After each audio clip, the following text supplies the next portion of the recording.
First, let's quickly create a blank Word document file and create a normal text.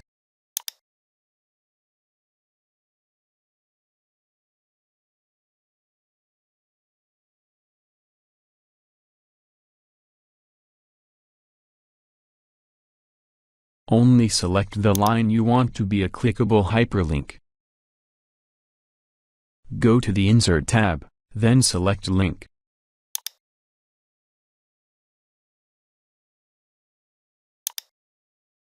Under Address, type in the website URL you want the hyperlink to be pointed to. To use the link, hold down Ctrl key and left-click it.